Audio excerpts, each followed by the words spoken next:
السلام علیکم۔ سیاہ نیولا کی قسط نمبر 4 پیش خدمت ہے۔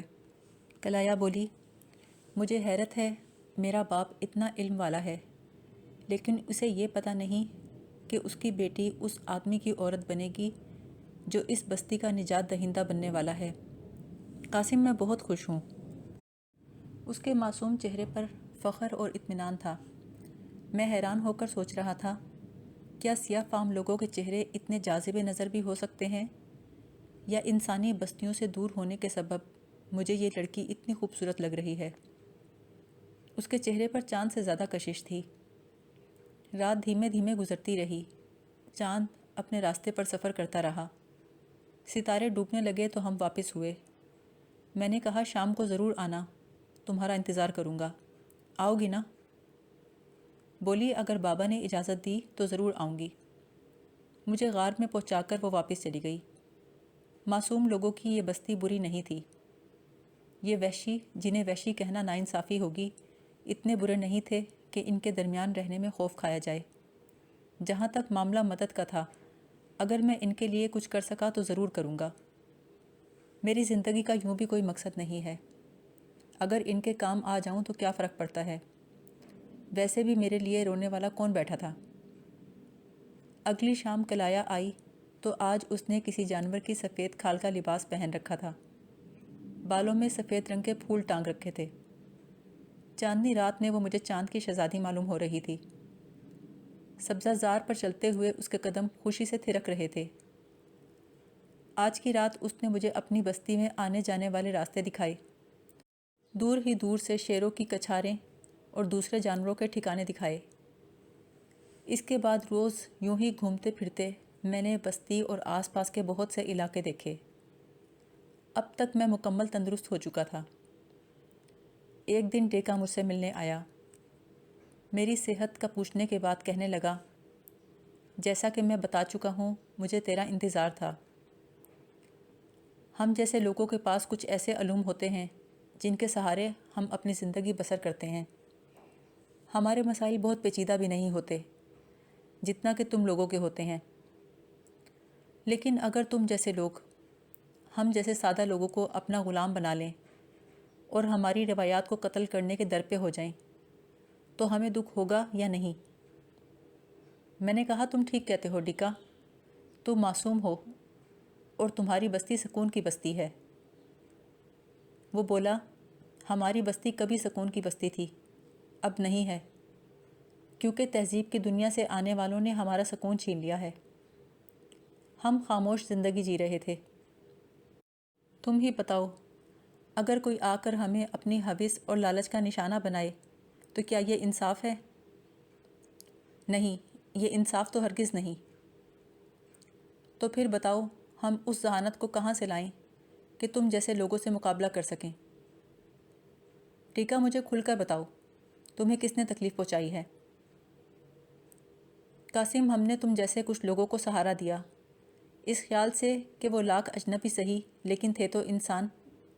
یہ کہہ کر ڈیکا نے اپنی کہانی سنائی۔ تقریباً تمام واقعات وہی تھے جو کلایا مجھے بتا چکی تھی۔ ان کی وادی میں ہوائی جہاز کے گرنے سے لے کر سفید دیوی کی حکمرانی تک وہ واقعات سناتے ہوئے بار بار ڈیکا کی آنکھیں بھر رہی تھیں۔ پھر وہ بہت جذباتی سے لہجے میں بولا، اگر ہم انسانوں کو اپنے سینے پر بٹھائیں اور وہ ہمارے سینے میں سوراخ کر دیں تو یہ جائز ہے؟ میں نے کہا، یہ ہرگز جائز نہیں ہے۔ کہنے لگا، لیکن تم دیکھ رہے ہو، ہمارے ساتھ یہی ہوا ہے۔ ہم داد رسی چاہتے ہیں اور تم سے فریاد کر رہے ہیں، اس لیے کہ تمہاری ذہانت ان کی ذہانت سے ٹکرا سکتی ہے۔ ہم شانہ بشانہ تمہارے ساتھ رہیں گے، تم ہماری مدد کرو، کیونکہ میرے علم کے مطابق تم وہ انسان ہو جو ہمارا نجات دہندہ بنے گا۔ اسی لیے تمہارے زخموں کا علاج کرنے کے ساتھ ساتھ ہم نے تمہیں ایسی دوائیں دی ہیں کہ تمہارا بدن فولاد ہو گیا ہے۔ مجھے سوچ میں گم دیکھ کر وہ بولا، اگر تم ہماری مدد نہ کرنا چاہو تب ہم تم سے یہ درخواست کریں گے، کم سے کم ان لوگوں کے ساتھ مل کر ہمیں تباہ کرنے کی کوشش مت کرنا، کیونکہ ہم پہلے ہی خوف کھائے ہوئے ہیں۔ ڈیکا کی بیچارگی سے بھری باتیں سن کر میں متاثر ہوئے بغیر نہ رہ سکا۔ میں نے کہا، میرے دوست، جس طرح تمہاری دنیا میں اچھے اور برے لوگ ہیں، اسی طرح ہماری دنیا میں بھی ہیں۔ جن لوگوں نے تمہیں نقصان پہنچایا ہے، یقین کرو میں ان میں کبھی شامل نہیں ہوں گا، لیکن تم جانتے ہو میں ایک بے وسیلہ انسان ہوں۔ میرے پاس کوئی ایسا ذریعہ نہیں کہ تمہاری مدد کروں۔ اگر تمہارا علم کہتا ہے میں تمہاری مدد کر سکتا ہوں تو میں خلوص دل سے وعدہ کرتا ہوں کہ جو کچھ کر سکا کروں گا۔ جہاں تک ان لوگوں میں شامل ہونے کی بات ہے، جتنا اچھا تم نے مجھ سے سلوک کیا ہے، میری زندگی بچائی ہے، میں تم سے وعدہ کرتا ہوں کبھی ان لوگوں کا ہمنوا نہیں بنوں گا جنہوں نے تم لوگوں کو غلام بنانے کی کوشش کی ہے۔ وہ بولا، میں تمہیں سردار سے ملوانا چاہتا ہوں، کیا تم تیار ہو؟ میں نے کہا مجھے کوئی اعتراض نہیں۔ تو پھر تم تیار رہنا، ہم کل روانہ ہو جائیں گے۔ اس کے بعد وہ رخصت ہو گیا۔ اگلے دن سردار سے ملنے جانا تھا۔ اس بستی میں کلایا کے ساتھ یہ آخری رات تھی۔ شاید میری روانگی کے بارے میں وہ پہلے سے جانتی تھی۔ جب وہ آئی تو اس کے چہرے پر گہرے رنج کے تاثرات تھے۔ کہنے لگی، قاسم اب تم چلے جاؤ گے؟ ہاں، لیکن تمہارے ہی کام سے جا رہا ہوں، اپنی مرضی سے جا بھی نہیں رہا۔ تم اداس کیوں ہو؟ مجھے اداس تو نہیں ہونا چاہیے قاسم۔ تم ہمارے لیے ایک ایسا کام کرنے والے ہو جس میں تمہاری زندگی بھی خطرے میں پڑ سکتی ہے، تمہیں کوئی مشکل بھی پیش آ سکتی ہے۔ ہمیں تو تمہارا شکریہ کرنا چاہیے کہ تم ہماری مدد کے لیے آمادہ ہو گئے، لیکن دل کے معاملات عجیب ہوتے ہیں، انسان کو خود غرض بنا دیتے ہیں۔ میں نے اس کا شانہ تھپک کر آہستہ سے کہا، فکر مند ہونے کی ضرورت نہیں کلایا، میں اپنا کام کر کے جلد واپس آؤں گا، اس کے بعد ساری زندگی تمہارے ساتھ رہوں گا۔ لیکن اگر تم اس طرح اداس رہیں تو مجھے یاد آتی رہو گی اور میرا دل پریشان رہے گا۔ کہنے لگی، قاسم تم کہیں بھی مصروف ہو جاؤ، مجھے بھولنا نہیں۔ میں نے کہا، ہرگز نہیں بھولوں گا، اور جہاں بھی جاؤں گا واپس آ جاؤں گا۔ اس وقت میں اپنے قول میں صادق تھا، لیکن حالات ہمیشہ وہ کرتے ہیں جو انسان نے سوچا نہیں ہوتا۔ کلایا رات بھر میرے ساتھ رہی۔ بہت کوشش کے باوجود میں اس کی ذہنی کیفیت بحال نہ کر سکا۔ وہ گلہ کرتی رہی کہ آج کی رات جلدی کیوں بیت گئی، ستارے اتنی جلدی کیوں چھپ گئے۔ صبح ہوئی تو اس نے سورج کی روشنی کو بہت برا بھلا کہا۔ ہر چیز سے اس کا لڑنے کا انداز تھا۔ وہ بادل ناخواستہ مجھ سے رخصت ہوئی۔ دن نکلا تو ڈیکا اپنے خاص آدمیوں کے ساتھ میرے پاس پہنچا۔ جب میں غار سے نکلا تو انہوں نے مجھے سلامی دی۔ مجھے جھجک محسوس ہو رہی تھی۔ ڈیکا گھوڑے لے کر آیا تھا، اس کا مطلب یہ تھا کہ ہمیں اس بستی سے کہیں دور جانا تھا۔ مجھے گھڑ سواری نہیں آتی تھی، لیکن ڈیکا نے مجھے جس گھوڑے پر بٹھایا وہ اتنا سدھایا ہوا تھا کہ خود بخود آگے بڑھتا رہا۔ ڈیکا اور اس کے ساتھی خاموشی سے چل رہے تھے۔ راستے میں اس نے کہا، قاسم تم فنون سپاہ گری سے واقف نہیں ہو، سردار تمہیں جنگی تربیت دلوا سکے گا۔ مجھے خود پر ہنسی آ رہی تھی۔ شاعر کی اولاد کہاں آپ ہنسی؟ کیا میں اس ایڈونچر کے قابل تھا؟ تقدیر کے کھلائے ہوئے گل تھے کہ ان پر ہنسنے کے سوا کچھ نہ کر سکتا تھا۔ ہم ایک پہاڑی راستے سے گزر رہے تھے۔ یہاں طرح طرح کے پھلدار درخت تھے، ندی نالے تھے اور بہت سے عجیب و غریب جانور تھے۔ تمام راستے ایک بھی انسان دکھائی نہ دیا۔ خاصا فاصلہ طے کرنے کے بعد ایک بستی کے آثار دکھائی دیے۔ پہاڑوں سے گھری اس وادی میں اونچے اونچے جھوپڑے تھے، کچھ چھوٹے کچھ بڑے، بلندی پر دیکھنے سے کافی خوبصورت لگ رہے تھے۔ ہم نزدیک پہنچے تو بستی کے محافظوں نے ڈیکا کو پہچان کر تعظیم کا سجدہ کیا۔ ڈیکا ان لوگوں کے درمیان سے گزر کر اپنا گھوڑا آگے بڑھا کر لے گیا اور سب سے بڑے جھوپڑے کے آگے جا کر رکا۔ وہاں دو وحشی ہاتھ میں نیزہ لیے کھڑے تھے۔ وہ ڈیکا کو دیکھ کر سربا سجود ہو گئے۔ ڈیکا نے کہا، سردار کو بتاؤ میں ملنے آیا ہوں۔ وہ دونوں اٹھے، ان میں سے ایک بڑے جھونپڑے میں چلا گیا، دوسرا سر جھکائے وہیں کھڑا رہا۔ چند ساتھ کے بعد ایک بھاری بھرکم طویل القامت شخص جھوپڑے کے دروازے پر آیا۔ وہ خوشی سے بولا، جب ان لوگوں نے بتایا ہے کہ تو آیا ہے تو مجھے یقین نہیں آیا، میرا سلام قبول کر ڈیکا۔ ڈیکا گھوڑے سے اترا تو میں بھی اس کی تقلید میں نیچے اترا۔ سردار بولا، اندر آ عظیم مدبر، تبھی ڈیکا نے مجھے ایک نئے نام سے مخاطب کر کے کہا، آ جاؤ بالشک۔ سردار میری طرف متوجہ ہوا، گہری نگاہوں سے مجھے دیکھتے ہوئے بولا، مدبر، یہ تیرے ساتھ کون آیا ہے؟ یہ آدمی ہماری بستیوں کا نہیں لگتا۔ ڈیکا بولا، یوں سمجھ سردار کہ میں اس کی وجہ سے تیرے پاس آیا ہوں۔ اس دوران ہم جھونپڑے میں داخل ہو چکے تھے۔ اندر بیٹھنے کے لیے نشستیں بنائی گئی تھیں۔ یہ نشستیں پتھروں کی چٹانوں کو تراش کر ان پر کسی جانور کی نرم کھال مونڈ کر بنائی گئی تھیں۔ ڈیکا بیٹھا تو میں بھی اس کے نزدیک بیٹھ گیا۔ ہم سے کچھ فاصلے پر سردار بیٹھ گیا۔ اس نے اپنے ایک آدمی سے کہا، عظیم مہمان کے لیے تواضع کا انتظام کر۔ پھر وہ بولا، میں جانتا ہوں عظیم ڈیکا، تو جب بھی آتا ہے میرے لیے اہم خبر لاتا ہے۔ یقیناً آج بھی کوئی اہم بات ہوگی۔ ڈیکا نے میری جانب دیکھتے ہوئے کہا، سردار بایا، اس نوجوان کا نام بالشک ہے۔ بالشک جو قوم کو نجات دلاتے ہیں۔ اسی کے بارے میں نے پیشن گوئی کی تھی۔ شاید تجھے یاد ہو، میں نے کہا تھا کہ وہ وقت دور نہیں جب ہم ان چالاک لوگوں کے پنجے سے نکل جائیں گے، انہیں اپنی زمین سے نکال دیں گے جنہوں نے ہمارے لوگوں کو غلام بنا لیا ہے۔ لوہے کو لوہا کاٹتا ہے، چنانچہ سفید فام لوگوں کے لوہے کو کاٹنے کے لیے میں نے بالشک کو ڈھونڈ نکالا ہے، اور تو دیکھے گا کہ یہ ہماری بستیوں کو ان کے اثر سے نکال دے گا۔ سردار بایا کے چہرے پر تشویش کے آثار تھے۔ وہ چند ساتھ گردن جھکائے سوچتا رہا، پھر اس نے مجھے غور سے دیکھا، پھر ڈیکا کی طرف دیکھ کر بولا، ہمارے ساتھ کیا کچھ ہو چکا ڈیکا؟ کیا تو اب بھی خطرہ مول لینے کو تیار ہے؟ تو بھروسے کی بات کرتا ہے، پہلے یہ تو سوچ یہ ہے کون؟ ہو سکتا ہے اس کا تعلق انہی لوگوں سے ہو، اور یہ ہماری ان بستیوں پر ضرب لگانے کے لیے آیا ہو جو ان کے چنگل سے بچ گئی ہیں۔ ڈیکا ایک دم ناراضی سے بولا، سردار بایا، کیا تجھے لگتا ہے کہ ڈیکا کی قوتیں سو گئی ہیں؟ تیرے وچ ڈاکٹر کا علم ناکارہ ہو گیا ہے؟ اگر ایسا ہے تو بہتر ہے میں تیری بستیوں کو چھوڑ دوں۔ تو نے تشویش کا اظہار کر کے میرے علم پر شک کیا ہے۔ مجھے شرمندگی ہے کہ میں نے اپنی بستی سے لے کر یہاں تک کا سفر کیوں کیا۔ تیری نگاہ میں اب میری یہی وقت ہے؟ سردار بایا کا چہرہ تاریک ہو گیا۔ اس نے بوکھلا کر کہا، نہیں نہیں عظیم ڈیکا، میں تیرے علم اور تیری ذات پر شک نہیں کرتا۔ اپنی بستیوں سے یہ میری محبت ہے جو مجھے قدم قدم پر محتاط رہنے پر مجبور کرتی ہے۔ یہ شخص اگر ہم میں سے ہوتا تو میں ذرا بھی نہ پوچھتا، لیکن ماضی کی تلخیوں نے مجھے یہ کہنے پر مجبور کیا۔ لیکن خیر، اگر تو کہتا ہے کہ یہ شخص وہی ہے جو ہمارا نجات دہندہ بنے گا تو مجھے تجھ پر اعتماد ہے۔ ڈیکا بولا، سردار، تو جانتا ہے میری ایک ہی خواہش ہے کہ بستی والے سکون و اطمینان کی زندگی گزاریں۔ تو صرف میرے کہنے سے نہیں، ایک ٹھوس حقیقت جان کر اس کے ساتھ تعاون کر۔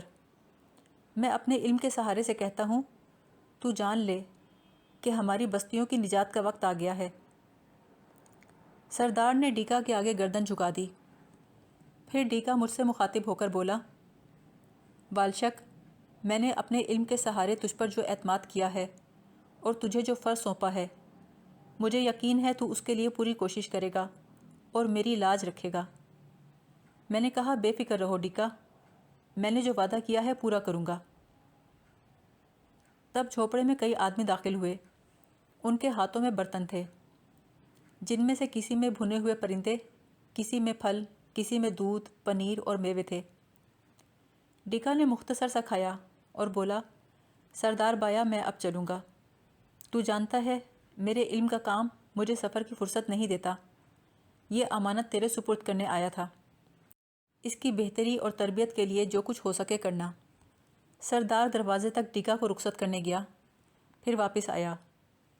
اس نے مجھے مسکرا کر دیکھا، لیکن اس کی مسکراہٹ مجھے مصنوعی سی لگی۔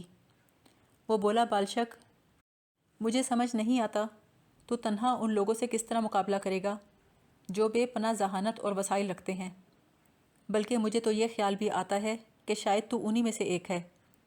لیکن ڈیکا نے کہا تو مجھے ماننا پڑا، کیونکہ وہ صدیوں سے اپنے آباء و اجداد کا علم لے کر ہماری بستیوں کا محافظ ہے۔ اب تو بتا میں تیرے لیے کیا کروں؟ سردار خاصی عمدہ شخصیت کا مالک تھا۔ وہ آنکھیں بند کر کے مجھ پر اعتماد کرنا نہیں چاہتا تھا۔ اس نے ان لوگوں سے دھوکہ کھایا تھا جن کو اس نے پناہ دی تھی، لہٰذا اس کا وسوسوں میں پڑنا ٹھیک تھا۔ میں نے اس کی ذہین آنکھوں میں جھانک کر کہا، سردار بایا، میں تمہاری الجھن سے اختلاف نہیں رکھتا۔ تم جن حالات کا شکار ہوئے ہو اس کے بعد تمہیں احتیاط ہی کرنی چاہیے، لیکن جان لو کہ ہر انسان ایک جیسا نہیں ہوتا۔ میرا ان لوگوں سے کوئی تعلق نہیں جنہوں نے تم پر ظلم کیا، اور میں ڈیکا کے علم کے بارے میں بھی کچھ نہیں جانتا۔ اس کا مجھ پر بہت احسان ہے۔ اس کے بدلے میں اس نے مجھ سے درخواست کی کہ میں اس کی مدد کروں، اس لیے میں تیار ہو گیا۔ میں جنگ و جدل سے واقف نہیں ہوں، نہ ہی یہاں کے حالات جانتا ہوں۔ بڑی مشکل سے میں نے تم لوگوں کی زبان سیکھی ہے۔ اگر تم سمجھتے ہو کہ میں تم لوگوں کو کوئی نقصان نہ پہنچا دوں تو مجھے کسی ایسی جگہ پہنچا دو جہاں سے میں اپنی دنیا میں چلا جاؤں۔ مجھے نہ تو تمہاری ان بستیوں سے دلچسپی ہے، نہ ہی تمہارے مسائل سے۔ میں تو خود کچھ حالات کا شکار ہو کر یہاں پہنچا ہوں۔ اگر تم مجھے نکل جانے دو تو میں تمہارا شکر گزار ہوں گا۔ سردار بایا کے چہرے پر انتہائی پریشانی کے آثار پھیل گئے۔ وہ بولا، میں ڈیکا کے علم پر شک نہیں کر سکتا۔ اگر وہ کہتا ہے تو یقیناً وہ تم ہی ہوں گے جو ہمارے مددگار بنو گے۔ میں تمہیں خوش آمدید کہتا ہوں۔ باقی بات چیت ہم بعد میں کریں گے، پہلے میں تمہارے قیام کا بندوبست کر کے آتا ہوں۔ اس کے جانے کے بعد میں اپنے حالات کے بارے میں سوچنے لگا۔ معلوم نہیں میں کس قسم کے ہنگاموں میں پھنس رہا تھا۔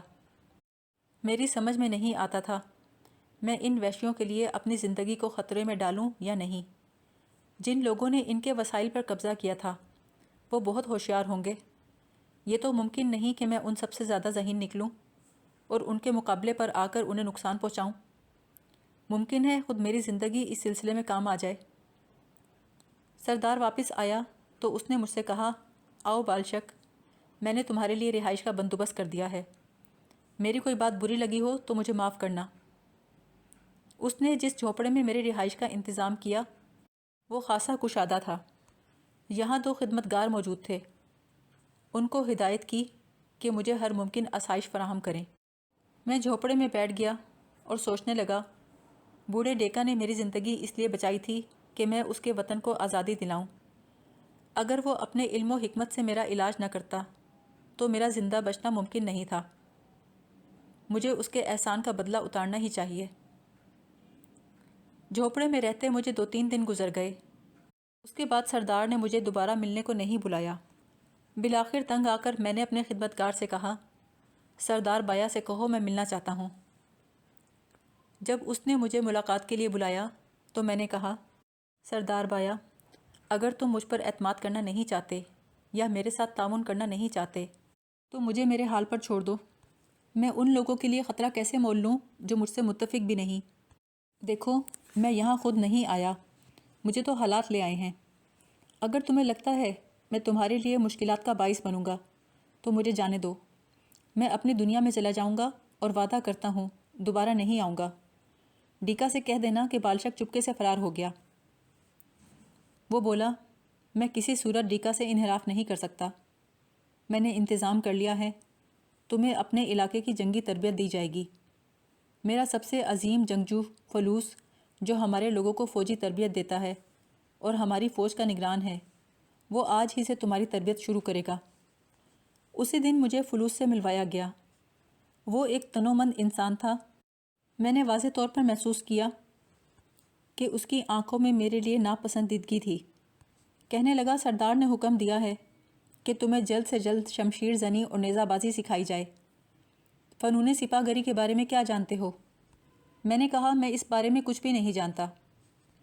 اس نے مجھے 2-3 چیزیں بتانے کے بعد ایک طرف کھڑا کیا اور کافی فاصلے سے اپنا نیزہ مجھے پھینکا۔ میں نے تیزی سے ایک طرف ہو کر خود کو بچایا، نیزہ پکڑنے کی کوشش نہیں کی، اسے زمین پر گرنے دیا۔ پھر جھک کر نیزہ اٹھایا، سیدھا ہو کر کھڑا ہوا۔ فلوس نے اپنے ہاتھ میں ایک دوسرا نیزہ لیا۔ کچھ دیر وہ مجھے نیزہ بازی کے گر سکھاتا رہا۔ شاید وہ فطرتاً ایک وحشی تھا۔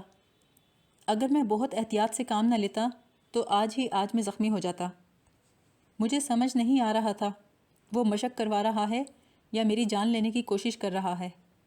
کافی دیر اسی انداز سے مشق کرانے کے بعد وہ چلا گیا۔